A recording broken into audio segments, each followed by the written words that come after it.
today to talk, of course, about Bell. I think one of the most important people in our history, was here the longest, for sure, of any of our founding fathers. So Keith Wonder, our curator here, will get here in just a minute. But I also want to remind everybody that Ford County residents get in free year-round. We're still in the middle of our summer season, so every night we're having our country-style dinner, our Long Branch Variety Show, as well as the evening benefit. H.B. Bell Land and Auto Company and H.B. Bell Pets gives an ambulance service. They'll also co-own the first hearse in Dodge City. Come with me as we explore the life of Dodge's innovative pioneer, Ham Bell. And also, this is also the same date. This is also his birthday. He was born on July 31st. Not much of his early life is known, other than that he was orphaned at the age of 14. Arrived in Kansas City, Dugan Bell is on the left, and Hammy Bell's on the right. If you folks want to see a bigger version of this, we do have it on display in the exhibit. 4 men and 3 horses. The CL building was on the northeast corner of 3rd Avenue and Trail Street. In the background, you can actually see railroad cars and the buildings on Front Street. These great buildings that are behind me. The business we're going to talk about with Ham Bell is the H.B. Bell Livery Feed and Sales Stable. The first hearse is on the right, with Ham Bell standing right by the horse.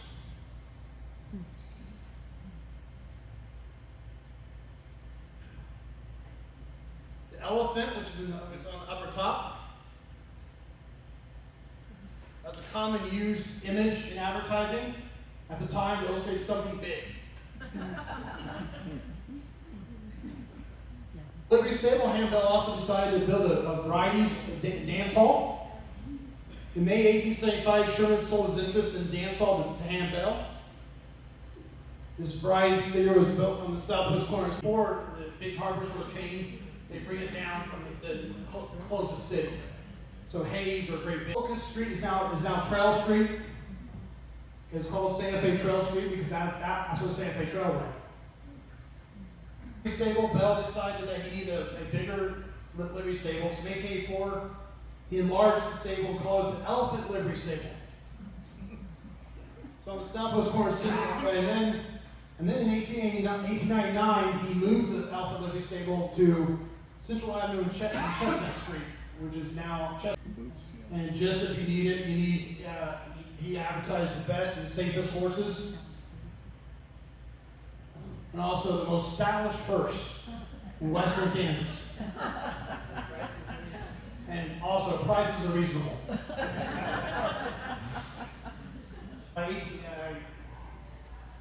In 1886, Ham Bell partnered with Henry Sittler, and they built the Sittler Bell Block at 309 West Trail Street, about a block east of this livery stable. Ham Bell also had a furniture store. In 1891, James Welch's Harness and Salary was in the west section of the building, with the east section occupied by the National Hotel. In 1926, 1932, they decided, okay, we don't need this part of the building. They tore down. When from the Arkansas River, this is when the river had water in it. But this is Dodge City. And about 1887. And notice to the right here, is the back of the Sittler Bell. Notice all the houses.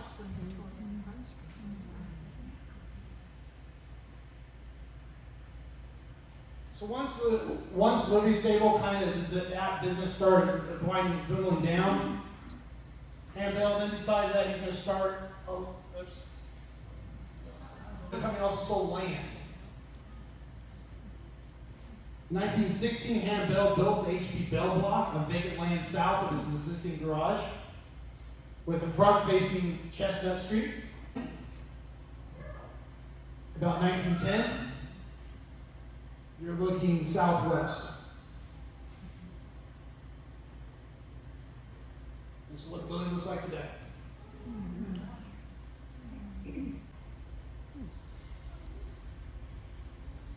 If anybody knows where this Michelin Man is, I would like to know. I'm sure it's quite a bit of money.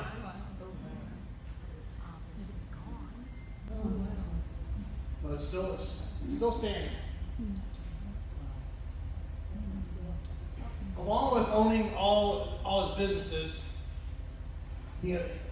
Bell also became involved in law enforcement and politics. He was Ford County Sheriff for about 3 terms. He was also U.S. Deputy Marshal from 1880 to 1892. He replaced Bat Masterson. And along with that, not only was he sheriff, and that they also decided to make him chief of police in 1911. Apparently no one else in town could do these jobs. Several pioneers in front of the DAR Santa Fe Trail Marker, which was actually originally on the corner of 2nd Avenue and Trail Street until the 1980s when they widened Trail Street and then they moved this marker to Wright Park. Ham Bell is sitting second from the right here. This person right to his left is Robert Wright, another pioneer of Dodge City. Another person we can probably do a talk on. With an unknown boy standing beside the Santa Fe Trail Marker. The building, this tall building in the background right here, that's the Sittler Bell block. And then right here is the original Elephant Livery Stable.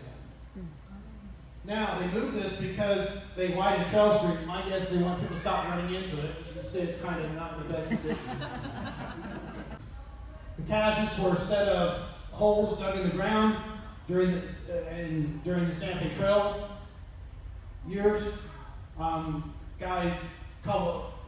party was going to go out to Santa Fe, but they left too late in the season. So by the time they got to Dodge City, they got stuck in a big winter snowstorm. So they buried all their goods underneath the ground, and then they came back in the next spring and dug them up. So the caches was a very popular landmark on the Santa Fe Trail. So they actually had a ceremony in 1926 to dedicate the monument. This monument also had talk about Fort Atkinson and Fort Mann, who were both 2 early forts in Dodge City history, way before the Fort Dodge became into existence. The handbill is actually standing on the left of the American flag, right here. And all the rest of these are probably pioneers of Dodge City history. So he started a thing called the Last Roundup. This was basically to get pioneers to come back to Dodge City.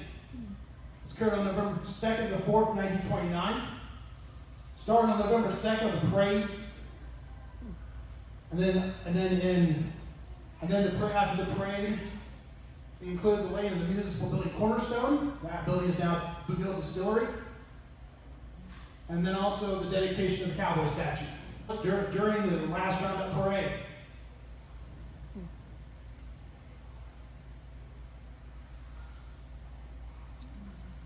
And then this is the dedication of the cowboy statue, which the statue is right here.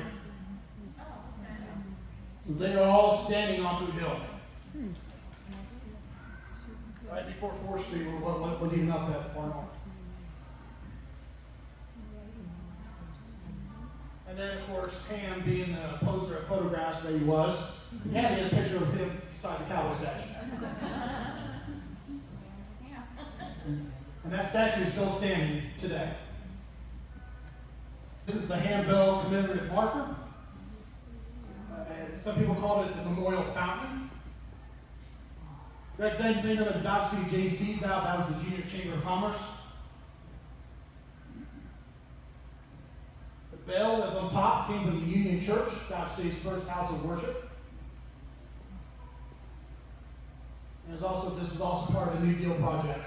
Before the plaque apparently was installed on the Memorial Fountain, even though he's still alive. I always find that very ironic. There's supposed to be a memorial fountain to him, but the dude's left holding his hat and microphone, while the two boys standing on the left and right of this memorial fountain is Boy Scouts. The picture laying on the front is actually a drawing of the Union Church.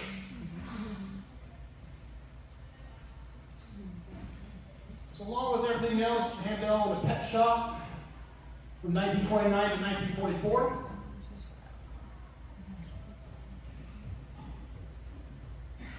February 21st, 1939, a Kansas delegation went to Hollywood to try and get the Dodge City world premiere to be in Dodge City.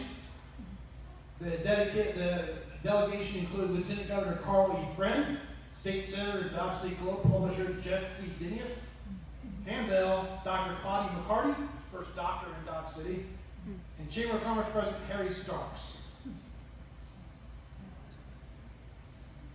Handel actually passed away, and so they actually got the premiere to be in Dodge City. It was the first Hollywood world premiere that was held outside of Hollywood.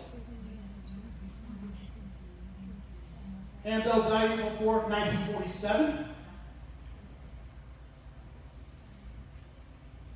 And he's buried in Maple Grove Cemetery in Dodge City. The Kansas delegation posing with Ann Sheridan, who's one of the stars of the Dodge City movie. And this is in Hollywood.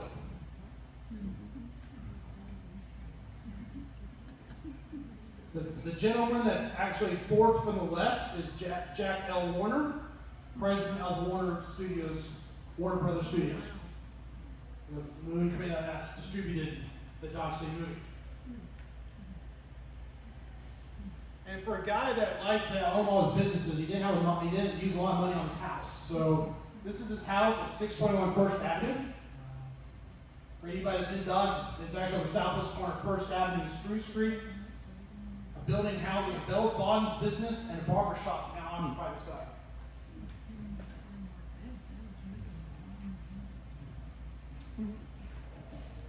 This I have to include because this basically shows you, this is Handel in a nutshell. He survived, he lived to see stagecoaches all the way to airplanes. And he's still want to be a cowboy anymore. He also saw four wars. He saw 4 wars in his lifetime. You live to be 94, you're gonna see a lot of stuff. They're doing on Handel. The exhibit will be up till September 3rd, 2024, and it's actually behind you now. Anybody have any questions?